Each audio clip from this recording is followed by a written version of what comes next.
মাগুরার শালিখায় স্কুলে না গিয়ে বিগত ১৩ বছর ধরে বেতন তুলেছেন অভয় আচরণ মাধ্যমিক বিদ্যালয়ের সহকারী শিক্ষক শিশির সরকার।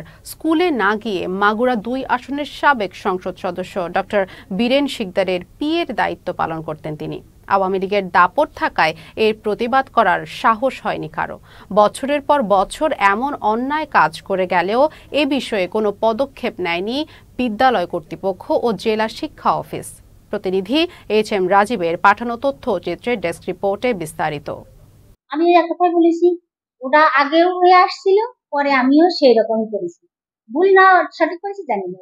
শিশির সরকার মাগুরার শালিখা উপজেলার অভয় আচরণ মাধ্যমিক বিদ্যালয়ের সহকারী শিক্ষক হিসেবে নিয়োগ পান ২০১১ সালে। ২০২৪ সাল পর্যন্ত একদিনের জন্য শিক্ষার্থীদের ক্লাসে যাননি তিনি।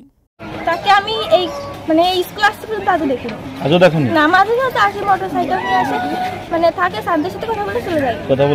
বছরে 2 বার। বছরে 2 বার আসে। আমি আজ 3 বছরে ওনারা 3 বছরে দেখুন কি স্কুলে আসে? মাঝে মাঝে আসে, ক্লাস করায় না। এমনি তো দেই না, এমনি আসলে একবার দেখে চলে গেল। আর সই করে চলে গেল। এই তো শুনি যে সই করে চলে যায়। মাস শেষে স্কুলে যেতেন একদিনের জন্য, তাও শিক্ষক হাজিরা খাতায় 1 মাসের স্বাক্ষর করতে। আর স্কুলে যাবেনও বা কিভাবে? সারা মাসেই তো সাবেক এমপি ডক্টর বীরেন শিকদারের পিএর দায়িত্ব পালন করতে হয় তাকে। বছরের পর বছর এমন অন্যায় কাজ করলেও আওয়ামী লীগের দাপটে ভয়ে প্রতিবাদ করার সাহস পায়নি কেউই। আমার একটা হাজিরা খাতা আছে, তারা ভিজিটে আসে। তারা যদি তারে না হয়ে সেই সময় যদি আমার হাজিরা করতে টিচার আসেনি কে, আমি আমার তো সেরকম তো কোনো কিছু বলি। আপনার দায়িত্ব তো যদি আমার বলতো তারা, আমিও সেই কাজ করতাম, কিন্তু তারা তো আমার কোনোদিন বলিনি। বিদ্যালয়ের কার্যক্রম তদারকি করার দায়িত্বে যারা ছিলেন তাদের কথাবার্তা শুনে মনে হতেই পারে শিশির সরকারের এসব কর্মকাণ্ডের খবর চ্যানেল এসের প্রতিনিধির কাছে প্রথমবারের মতো শুনলেন।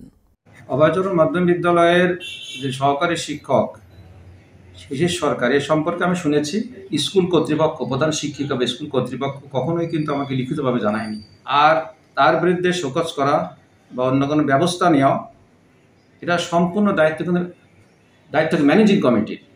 এই ব্যাপারে ম্যানেজিং কমিটি তো আসলে অদ্যবধি কোনো ব্যবস্থা আসলে নেয়নি।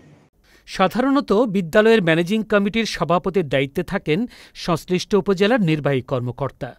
সরকারি চাকরি হওয়ায় বদলির কারণে এই পদে পরিবর্তন হয় কর্মকর্তাদেরও। তারাও কি পেরেছেন শিশির সরকারের বিরুদ্ধে কোনো কঠোর পদক্ষেপ নিতে? অভয় আচরণ মাধ্যমিক বিদ্যালয়ে শিশির সরকার নামে যে ব্যক্তি নিয়োগ পাওয়া সত্ত্বেও দীর্ঘ 13 বছর ক্লাস না নিয়ে তিনি অবৈধভাবে বেতন তুলেছেন, এটা অবশ্যই খুবই ন্যাক্কারজনক। এটা আমাদের কখনোই কাঙ্ক্ষিত নয়। বিধিবহির্ভূতভাবে এই বেতনটা তোলা হয়েছে।